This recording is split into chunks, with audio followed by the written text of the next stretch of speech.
Hello student, आज हम पढ़ने वाले हैं चैप्टर 7 क्षेत्रीय आकांक्षाएं, रीजनल एस्पिरेशन। ये चैप्टर अपने आप में एक भारत की कहानी बताता है कि कैसे भारत ने अलग अलग क्षेत्रों से उठ रही मांगों को पूरा करते हुए इन राज्यों को समेटे रखा है, जिससे कि आज जिस भारत में हम रह रहे हैं वहां पर अलग अलग भाषाएं और अलग अलग कई विविधताएं हमको देखने को मिलती है। ये जो भारत की खूबसूरती है, ये भारत को ऐसे ही नहीं मिली है, इसके लिए काफी कुछ किया है। तो इस चैप्टर में हम सबको डिटेल्स में पढ़ने वाले हैं। इस चैप्टर में हम पढ़ने वाले हैं कि क्षेत्रता से जो उठने वाली मांगे थी, जो अलग अलग क्षेत्र से मांगे उठ रही थी, उसने भारत को तोड़ा है या मजबूत किया है। ठीक, साथ ही हम पढ़ेंगे कि कैसे क्षेत्रीय आंदोलन हुए, उनको कैसे संभाला गया, क्या क्या कदम उठाए गए। ठीक, साथ में हम पढ़ेंगे कि पंजाब में किस तरीके से क्षेत्रीय संकट आया, आनंदपुर साहिब प्रस्ताव पढ़ेंगे, ऑपरेशन ब्लू स्टार क्या था इसको हम पढ़ेंगे, इंदिरा गांधी की हत्या क्यों हुई, क्या रीजन था, राजीव लोंगेवाला समझौता क्या था, उत्तरी पूर्वी भारत के बारे में पढ़ेंगे, असम में आंदोलन क्यों हुआ, और ये 1979 से 85 का सबसे लंबा आंदोलन था, ये क्यों हुआ, इसको भी हम डिटेल्स में पढ़ेंगे, और क्षेत्रीय दलों का उदय हुआ, उसके क्या कारण थे। तो ये सब कुछ इस चैप्टर में हम पढ़ने वाले हैं। बहुत ध्यान से, बहुत अच्छे से समझिएगा। और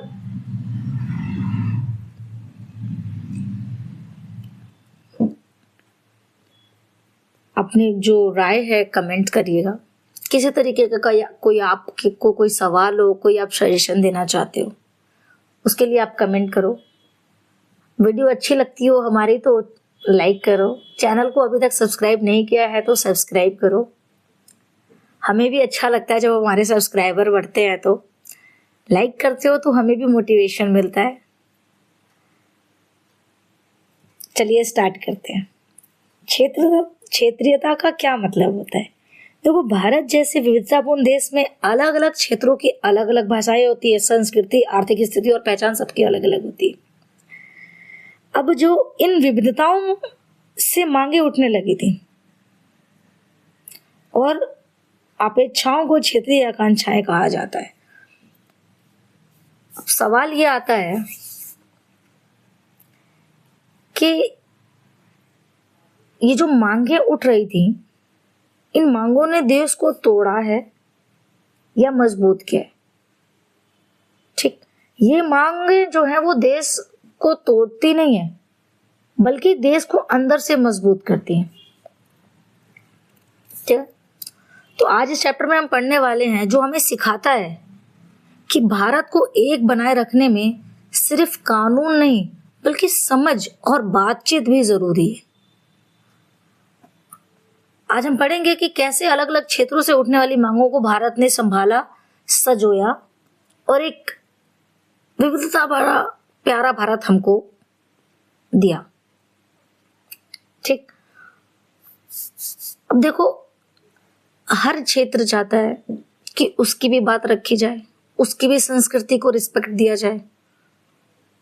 जब वो इस क्षेत्र में है, इस देश में है, तो उसके भी पहचान को बनाए रखा जाए।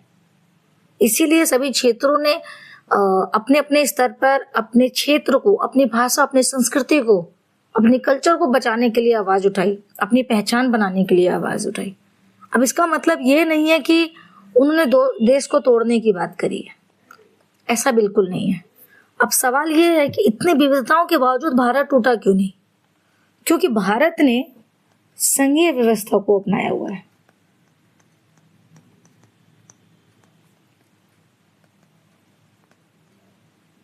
फेडरलिज्म,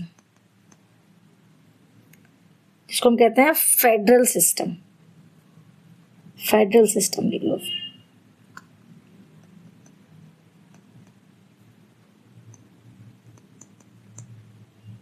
इसका क्या मतलब होता है? एक केंद्र, बाकी केंद्र के राज्य। तो जो कोई भी कानून, कोई भी डिसीजन जो होता है वो सिर्फ केंद्र नहीं लेती है और ना ही सिर्फ राज्य लेती है। ये दोनों मिल के डिसीजन लेते हैं, ये दोनों मिल के कोई डिसीजन लेते हैं। सारी शक्ति ना तो केंद्र के पास है और ना ही सारी शक्ति राज्य के पास है, ठीक है। केंद्र बड़े फैसले लेता है, राज्य जो होता है वो अपने स्तर पर जरूरत जो समझते हैं उस अकॉर्डिंग वो फैसले लेते हैं, यानी कि जो शक्ति है वो दोनों के पास है। इसीलिए राज्यों को अपनी भाषा और संस्कृति बचाने का मौका मिलता है। यहाँ पे लोगों को लगता है कि हाँ हमारी भी सुनी जा रही है, ठीक।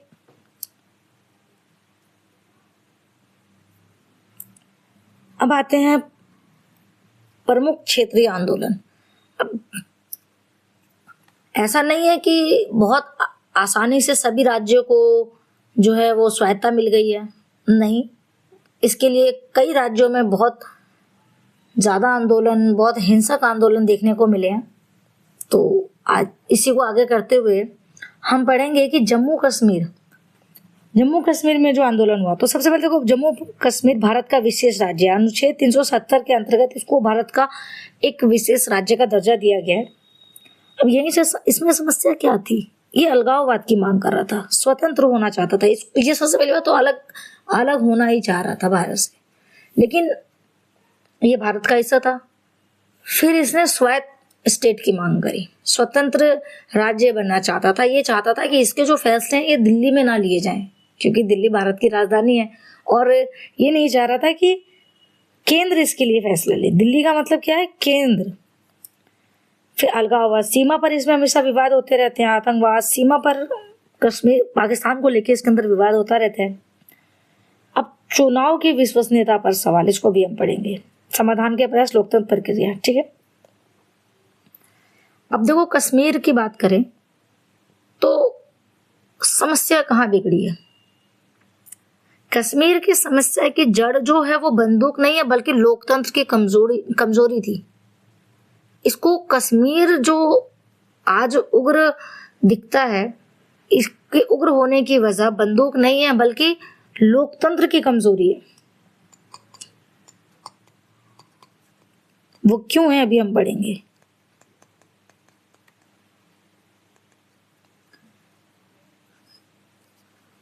क्या हुआ कि 1987 में एक चुनाव होता है, ठीक।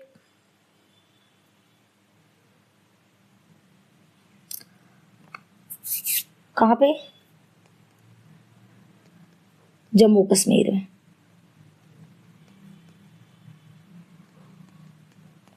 ठीक।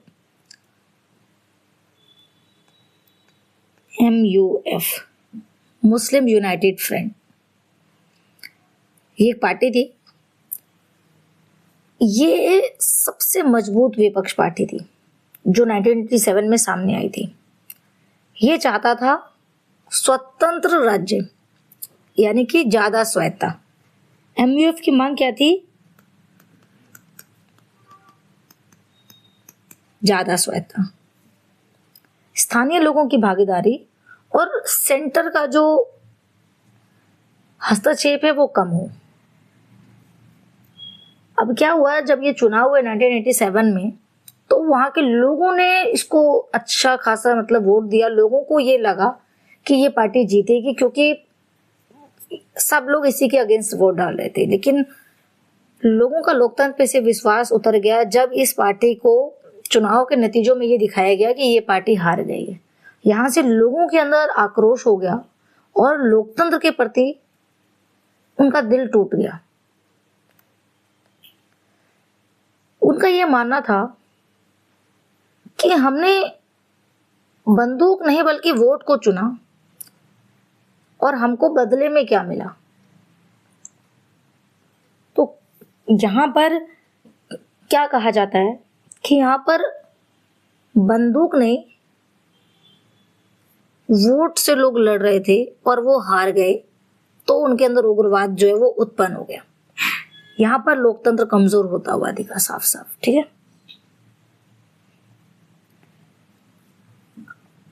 अब आते हैं आनंदपुर साहिब पंजाब में।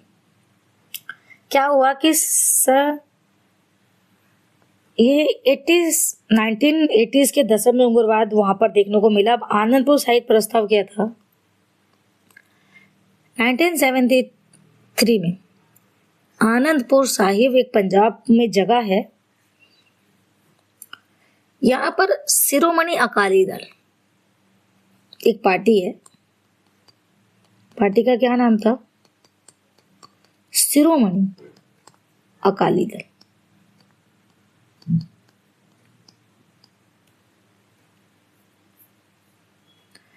और ये आनंदपुर में हुआ था, इसीलिए आनंदपुर साहिब प्रस्ताव कहते हैं इसको।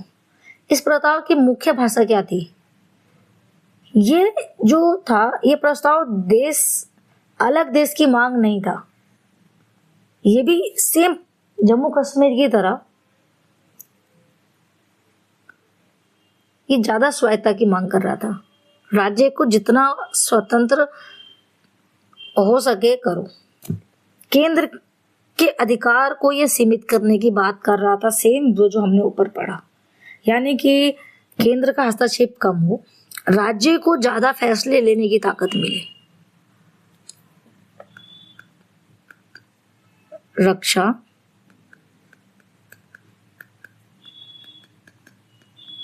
विदेश नीति और संचार।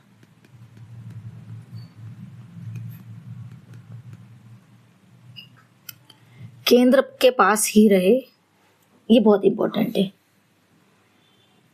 रक्षा, विदेश नीति और संचार ये सेंटर के पास हो। इसके अलावा बाकी सारे फैसले स्टेट के पास हो। समझ रहे हो?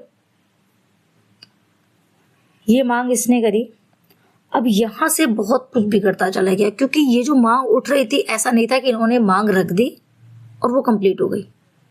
इसके लिए बहुत सारे मतलब ये जो प्रस्ताव रखा था, यहाँ से ये लग रहा था कि नहीं भाई साहब, अब पंजाब भी अपनी अलग डिमांड कर रहा है और पंजाब के लोग भी उग्र होते जा रहे हैं।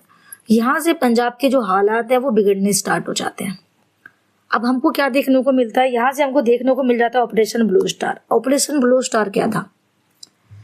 1980 के शुरुआती सालों में पंजाब में हालत बिगड़ने लगे थे। राजनीतिक मांगे थी, लेकिन उसके बीच हिंसा और डर भी बढ़ रहा था। ये जो डिमांडें जो उठ रही थी स्टेट की, ये शांतिपूर्ण तरीके से नहीं हो रही थी। कुछ लोग होते हैं जो उल्टी फुल्टी हरकतें करते रहते हैं, हर आपको संगठन में मिलेंगे। तो कुछ उग्र लोग अमृतसर के स्वर्ण मंदिर में परीक्षण लेने लगे। समझ रहे हो?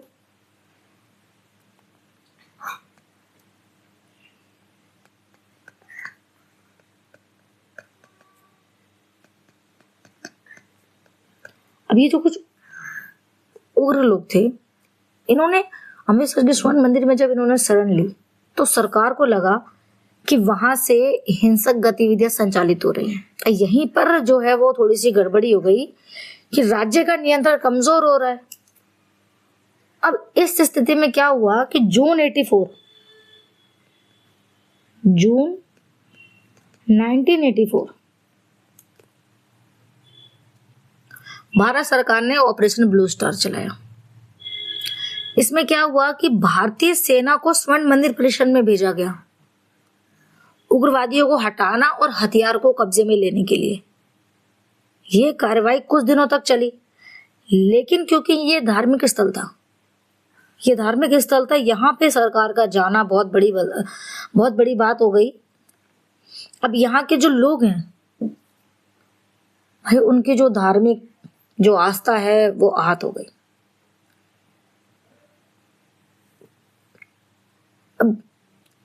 अब भाई यहाँ के लोग धर्म से थोड़ा ज्यादा अटैच होते हैं, तो उनकी जो भावनाएं वो बहुत जल्दी आहत हो जाती है। अब इसका असर क्या पड़ा कि कई लोगों की जान गई।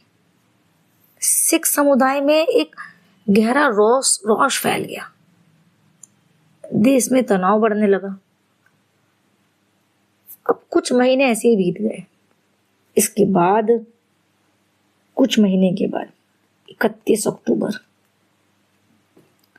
1984 ये वो दिन था जब प्रधानमंत्री इंदिरा गांधी की हत्या कर दी गई।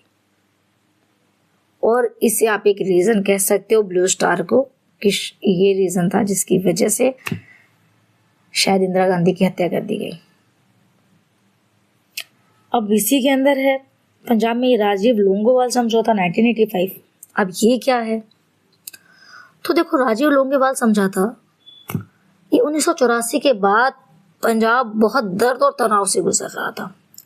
Operation blue star, Indira Gandhi की हत्या और दंगे सबने मिलकर माहौल को और बिगाड़ दिया था। देश को लगा कि जो है अब राजनीतिक रास्ता नहीं अपनाया गया तो हालत खराब हो जाएंगे। इसी सोच से 24 जुलाई 1985 को, कब? 24 जुलाई 1985 को प्रधानमंत्री राजीव गांधी और अकाली दल के नेता संत हरीश चंद्र लोंगोवाल, ये लोंगोवाल समझौता और राजीव समझौता ये किसके नाम पर हुआ था? संत हरचंद सिंह।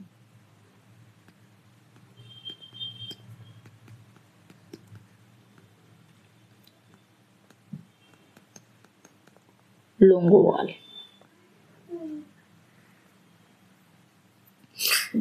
इस समझौते का क्या मकसद था? सीधी बात में पंजाब में शांति लौटाना।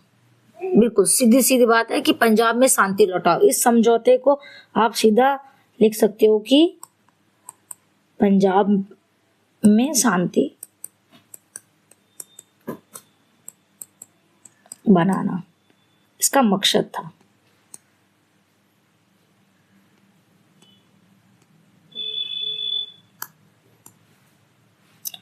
या आप उद्देश्य लिख सकते हो।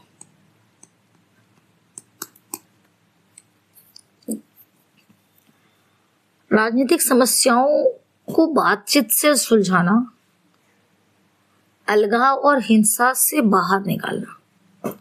समझौते में क्या तय हुआ कि देखो, पंजाब विधानसभा के चुनाव कराए जाएंगे।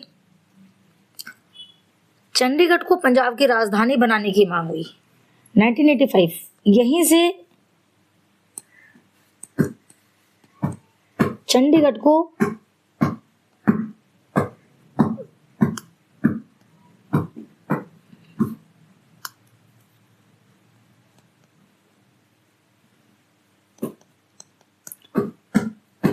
राजधानी बनाने की मांग हुई और मान भी ली गई। नदी का जो जल विवाद था उसको हल करने के लिए ट्रिब्यूनल बनाया गया। आतंक और हिंसा छोड़ने की अपील की गई। केंद्र ने भरोसे दिलाया कि पंजाब की जो भावनाएं हैं उसका सम्मान किया जाएगा। फिर क्या हुआ? 1985 में चुनाव हुए, अकाली दल की सरकार बनी और कुछ समय के लिए उम्मीद जागी कि हालात सुधरेंगे, लेकिन फिर वही हाल, लोंगोवाल की हत्या हो गई। अब कुछ वादे पूरे हुए और कुछ इनकम्प्लीट रह गए, इसलिए वहां पे पूरी तरीके से शांति नहीं बन पाई। तो ये था पंजाब संकट। अब बात करते हैं उत्तरी पूर्वी भारत। भूगोलिक अलगाववाद, विकास की कमी थी, सांस्कृतिक पहचान, राज्य वही सेम चीजें। अब उत्तर भारत में क्षेत्रीय आकांक्षाएं, उत्तर भारत की समस्या अलग अलग तरह की थी। यहाँ मुद्दा अलगाववाद से ज्यादा पहचान और प्रशासन का था। लोग चाहते थे कि अपनी भाषा को मान्यता, अपनी संस्कृति को पहचान और जो प्रशासन है उसके नजदीक हो। इसी वजह से मांग उठी कि हमारे लिए अलग राज्य बनाओ ताकि फैसले हमारे जो हालात हैं उसके हिसाब से हो। अब इसका नतीजा क्या निकला कि केंद्र सरकार ने ज्यादातर मामलों में बातचीत को चुना। लोकतांत्रिक तरीके अपनाए गए। इसीलिए ये उत्तर भारत की मैं बात बता रही हूँ आपको। उत्तराखंड 2000, छत्तीसगढ़ सन 2000, झारखंड सन 2000 में बने। राज्य पुनर्गठन है उसने लोकतंत्र को मजबूत किया, कमजोर नहीं।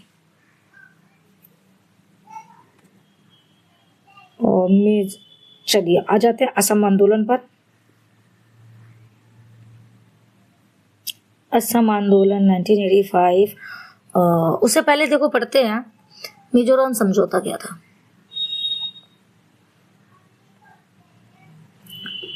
सन 1986 में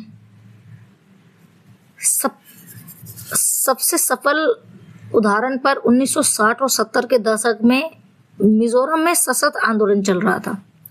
मांग क्या थी? अलग पहचान और सम्मान। सरकार ने समझ लिया कि ये जो समस्या है ये बात से ही सुलझेगी, गोली से कुछ नहीं होने वाला, यानी कि हिंसा से कुछ नहीं होने वाला। समझौता कब और किसके बीच हुआ? तो देखो 20 जून 1986।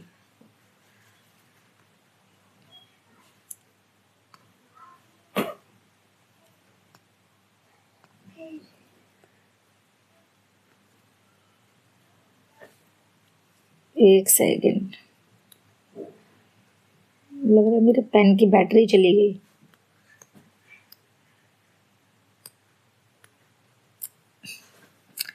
चलिए मिलते हैं नेक्स्ट वीडियो में। इसको हम अगली क्लास में पढ़ेंगे पार्ट 2 में, ठीक है? क्योंकि अभी मेरे पेन की बैटरी खत्म हो गई है सडनली, तो इसीलिए। ठीक है, मिलते हैं नेक्स्ट वीडियो में।